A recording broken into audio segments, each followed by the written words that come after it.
Bom dia, criancinhas! Tudo bem com vocês? Espero que sim. Olha só, hoje nós vamos falar sobre a economia durante o Segundo Reinado no Brasil. Tá?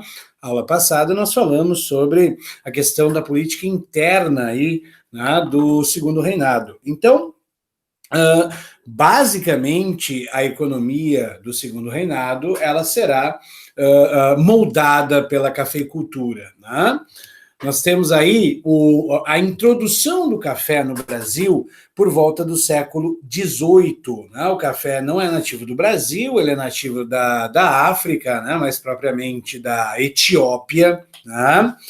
Ele é, né, introduzido aí no Brasil no século XVIII, ele virá, né, através dos navios de escravos para o país, justamente com um mosquitinho chamado Aedes aegypti, né? E ele chegará aqui no século XVIII e ele será implantado basicamente na região do Vale do Paraíba, né? Na região ali próxima entre São Paulo e o Rio de Janeiro, né? O Rio Paraíba do Sul passa por ali. E por que o café começa a se tornar aí um produto muito desejado? Porque o Brasil torna-se um dos grandes produtores de café no mundo. Veja, ao longo do século XIX, nós tivemos um enorme crescimento da indústria, né? O aumento do consumo do café está diretamente ligado, né, à produção industrial, tanto mais que o próprio nome café, né, no dialeto, né, nativo da planta, significa força. Então, o café ele tem propriedades estimulantes. Lembra lá na química, tudo que é ina, né, é estimulante. Café, né, muita cafeína. E lembrando que no século XIX nós temos a segunda revolução industrial, então o desenvolvimento dos motores a combustão, energia elétrica, né? A energia elétrica ela duplicou a produção industrial, porque agora você tem 2 turnos, você trabalhará também, né, à noite por conta do desenvolvimento da energia elétrica. Né? Por conta disso, o café vai aumentando, né, o consumo do café aumentará significativamente. E o nosso principal comprador de café começará a ser Estados Unidos. Por quê? Os Estados Unidos compravam muito café de Cuba, Cuba que ainda era uma colônia da Espanha nessa altura. Né? Só que por conta de uma disputa fiscal, de uma querela com a Espanha, os Estados Unidos deixará de comprar esse produto de Cuba e passará a importar o café do Brasil. Né? Com isso teremos um enorme impulso, né, no consumo e o aumento da produção, né, para suprir essas necessidades. Além dos Estados Unidos, a Inglaterra, a França serão grandes consumidores do nosso produto. Tá?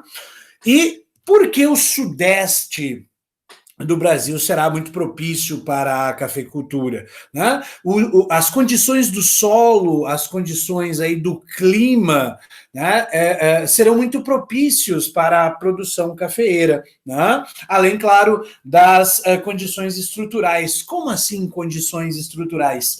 Você deve lembrar que o ciclo econômico anterior no Brasil foi aurífero, as Minas Gerais, né, foram o principal polo econômico do Brasil. Então, quando começa a produção cafeeira, eu tenho disponível, né, mão de obra naquela região. Então, né, os negros que eram escravizados durante a cafeicultura, eles são, né, deslocados para a produção cafeeira, bem como também meios de transporte. Qual será o grande meio de transporte aí no século XIX? Será a mula. Né? A mula ela foi usada durante todo o processo ali, né, de exploração aurífera. Ela é um animal que suporta muito peso, né? Cresce muito rápido, anda por lugares muito inóspitos, né? Muito mais barato que o cavalo, então a mula será um dos principais meios de transporte aí nesse período. Então isso vai também auxiliar no início da produção do café. Óbvio que depois nós teremos o desenvolvimento aí, né, de ferrovias e tudo mais. Uma coisa importante também aí eram os portos, já que era escoado lá das Minas Gerais a produção aurífera para Portugal via portos de Rio de Janeiro e também de Santos, não? Santos que vai se tornar um dos principais polos de exportação de café aí do Brasil. Nós temos duas áreas, né, muito significativas de produção de café. A primeira delas, a região do Vale do Paraíba, como havíamos dito, né? A região aí onde fica entre São Paulo e Rio de Janeiro, né? Quase que o litoral aí da divisa dos dois estados. Lá começará a haver a produção cafeeira final do século XVIII e ao longo do século XIX chegará ao ápice. E quando você chega ao ápice, vem a decadência, por isso não cheguem ao ápice. O Vale do Paraíba ele vai se caracterizar por ser plantations, né? Latifúndio escravista, como a gente viu lá os latifúndios escravistas de açúcar no Nordeste.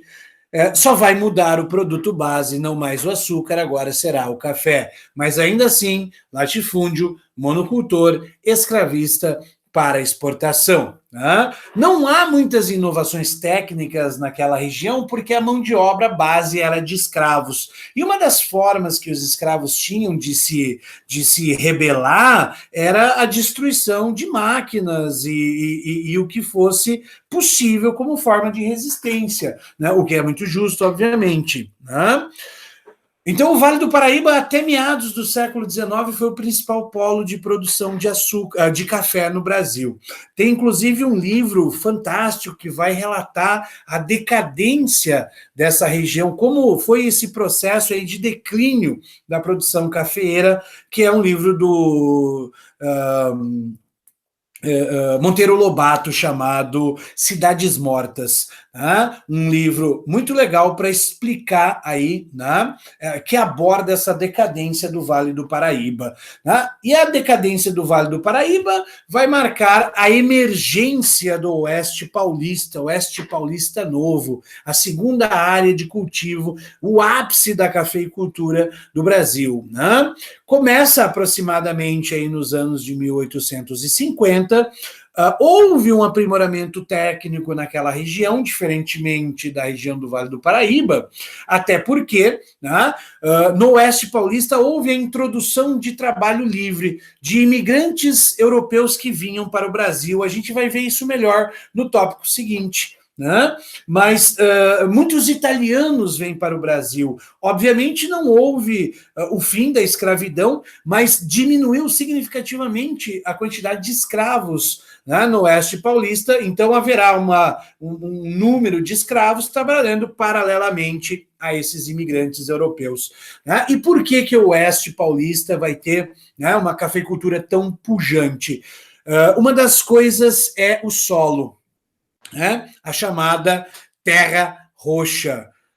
Não é roxa a terra, obviamente. Se você encontrar terra roxa, é um achado geológico fantástico. Né? Mas por que te chama de terra roxa, então? Porque a terra é vermelha. Lembre-se que a maior parte dos imigrantes que vieram para aquela região eram italianos. Em italiano, rosso é vermelho. Então, eles te falavam que terra rossa, e aí vai acabar ficando com o termo terra rossa, né? Terra roxa, mas na verdade é terra vermelha, uma terra muito rica em nutrientes, o que será extremamente benéfico para a produção cafeeira. Tá?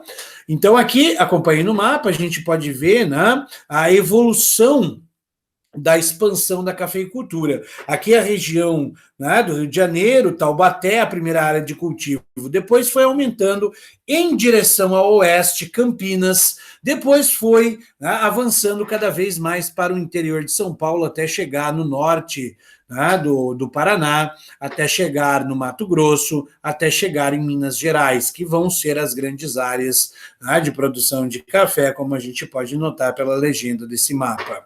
Tá? Óbvio que além do café nós tínhamos outros produtos de exportação, né, mas basicamente eram todos produtos primários, como a gente verá logo adiante. Tá? Muitas cidades vão se desenvolver, vão crescer, né, vão se tornar pujantes por causa da atividade cafeeira. né? Então, a cafeicultura será o grande impulso para o crescimento urbano também do Brasil. Lembrando que era, né, a grande bola da vez, é o ciclo do café. O Brasil já havia passado pelo ciclo do açúcar, do ouro, agora o ciclo do café no século XIX.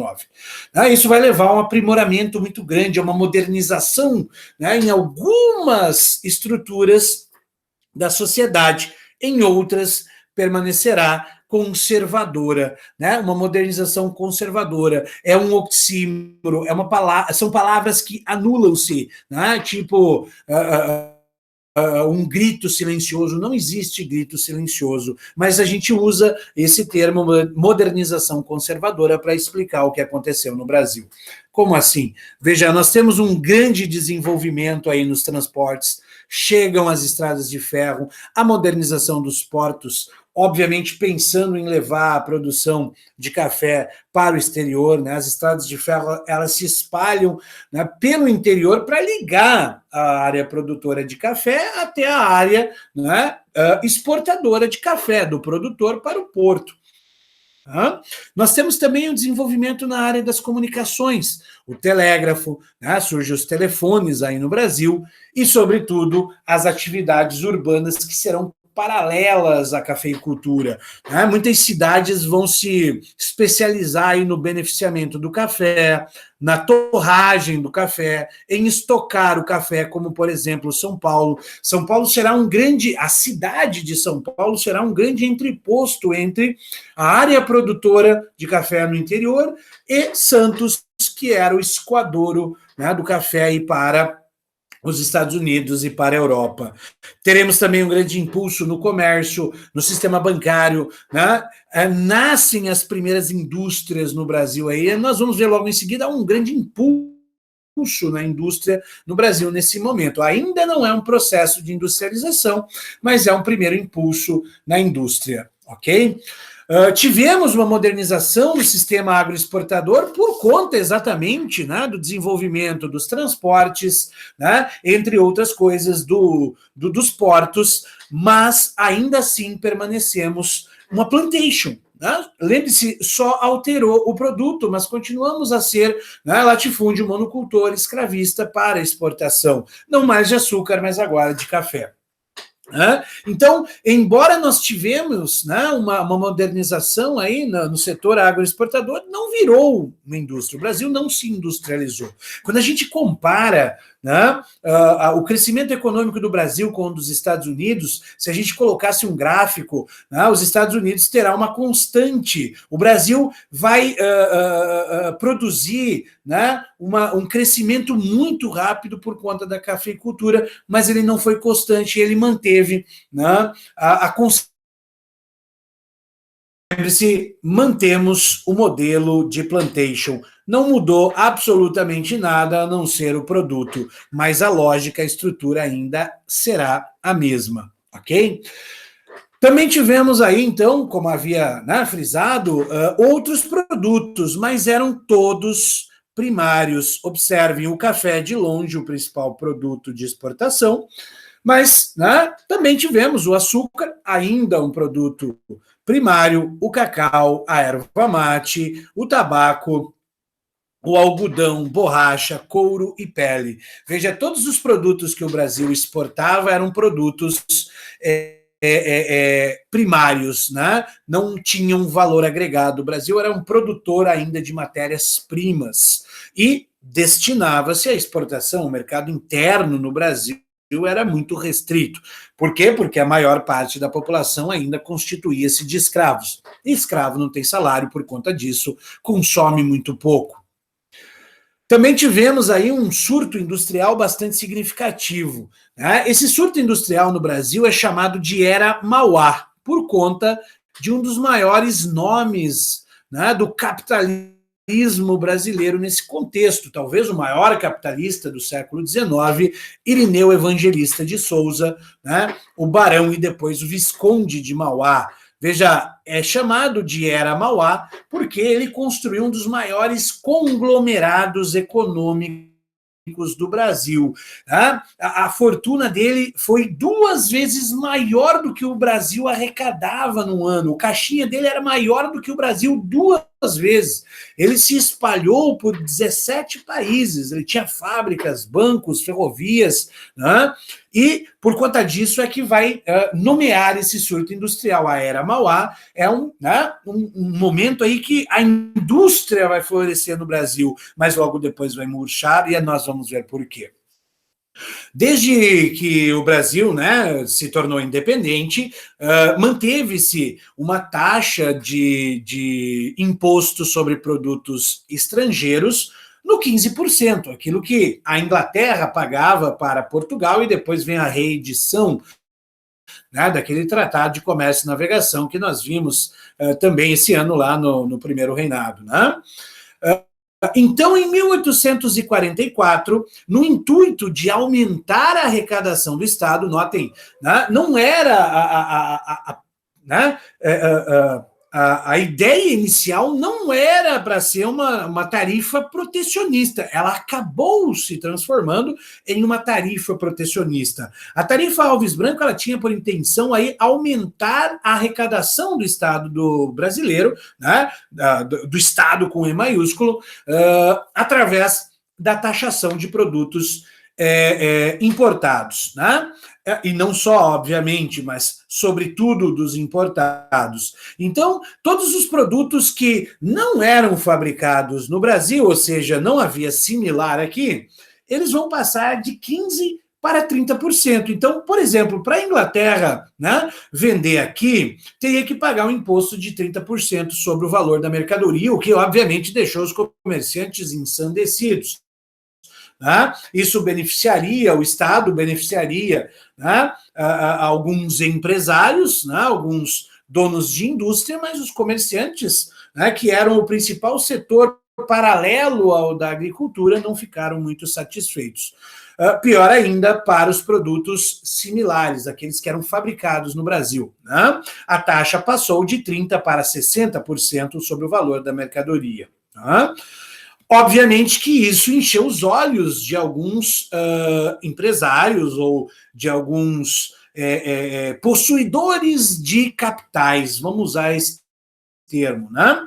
Então, você tinha um excedente de capitais significativos aí na região sudeste por conta, né, da cafeicultura. Então, muitos cafeicultores veem a possibilidade de lucrar ainda mais, né? Dinheiro faz dinheiro, basicamente essa ideia. Então, muitos cafeicultores veem, né, a possibilidade de ganhar ainda mais dinheiro investindo na indústria. Tá? Então, eles vão deslocar lucros da cafeicultura, né, para investir na indústria, né, em outra área, ou em outras áreas ainda. Né? Os bancos também, inclusive o Banco Mauá, do Barão de Mauá, né, vai ofertar crédito a juros baixos, né, o Banco do Brasil, então isso vai também, né, muita gente vai tomar empréstimos para investir na indústria. Não só, mas também, né, na indústria. Uma coisa que vai ser muito significativa também para esse surto industrial será o fim do tráfico negreiro. Em 1850, teremos a lei Eusébio de Queiroz. Ela vai proibir a entrada de escravos no Brasil. Notem, ela não proibirá a escravidão, mas ela proibirá o tráfico negreiro. Um escravo que já era caro, ele torna-se extremamente caro, torna-se inviável para a maior parte, né, dos empresários, ou mesmo para parte, né, da aristocracia, comprar um escravo dado ao seu valor. Era, né, torna-se, vai lá, perde dinheiro se investir em escravo. Por quê? É mais fácil você pagar todos os meses um pouco para um trabalhador assalariado do que gastar um montante muito grande no escravo, e se ele morresse, o seu prejuízo seria tremendo. Então, com o fim do tráfico negreiro, vai tornar-se muito caro você ter um escravo. Isso vai liberar capitais. Por quê? Porque o cara vai pagar um pouquinho todo mês para um trabalhador livre. E de quebra cria um mercado consumidor interno, né? O cara vai receber um salário e vai poder consumir. Certo é que era pequeno este mercado interno, mas antes era muito menor. Outra coisa interessante, o Brasil não terá indústria pesada, a não ser o Irineu Evangelista de Souza, que vai fundar aí, né, um estaleiro. O que é um estaleiro? Fábrica de navios, né? O cara ele vai concorrer com a Inglaterra na produção de navios aí no Brasil, né, obviamente para vender aí para o Estado brasileiro. Basicamente, essa indústria que nasce no Brasil é uma indústria de bens de consumo não duráveis, indústria têxtil, alimentícia, né, de bebidas alcoólicas, de tabaco e assim por diante. E uma coisa importante a ser salientada, esse surto industrial não alterou a estrutura econômica do Brasil, lembre-se, ainda permaneceremos como, né, de forma, né, grande, né? A economia basicamente ainda é uma plantation, a maior parte da economia vem, né, do latifúndio monocultor escravista para exportação.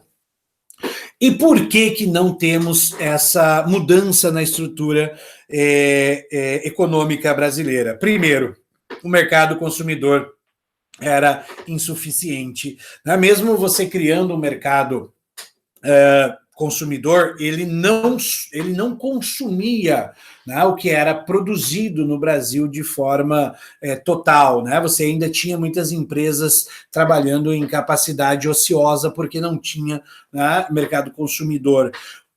Isso também se deve a uma grande concentração de renda, os salários eram muito baixos e né,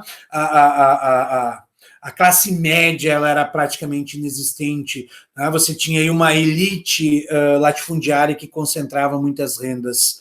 Né? A política alfandegária ela era inconsistente, ela não manteve, né, aquelas tarifas. Veja, em 1860 a tarifa Alves Branco ela foi derrubada. Tá? A tarifa Alves Branco ela foi substituída pela tarifa Silva Ferraz. Isso principalmente por conta da pressão, né, da Inglaterra e da França sobre os políticos no Brasil. E quem eram os políticos no Brasil? Eram os latifundiários, eram os representantes das elites agrícolas. Então, né, a pressão da Inglaterra sobre esses caras vai fazer com que eles derrubem a tarifa Alves Branco. E por que eles fazem isso? Ora, né, a Inglaterra era uma grande potência industrial. Né, a França também, né, possuía muitas indústrias e eles exportavam para o Brasil. A partir do momento em que vem aquela política alfandegária da tarifa Alves Branco, né, vai diminuir a compra de produtos da Inglaterra. Então, os ingleses vão ameaçar retaliar a compra de café, o que faz com que, né, os latifundiários / políticos sabotem, né, essa lei protecionista chamada Alves Branco. E para finalizar, você tem aí o pouco apoio do governo, o pouco apoio do Estado brasileiro, porque você tinha uma mística de que o Brasil tinha uma vocação agrícola. Né? Fica a dica para vocês, tem um filme, está disponível no YouTube, chamado Mauá, o Imperador e o Rei. Ele vai abordar muito bem esse período, né? Do ponto de vista histórico, é um filme fantástico, baseado em fatos reais e que contará, entre outras coisas, a vida, né, do Barão de Mauá. E por hora ficamos por aqui. Nos vemos na próxima aula, quando formos tratar da política externa no Segundo Reinado. Beijo, se cuidem e não saiam de casa, não esqueçam.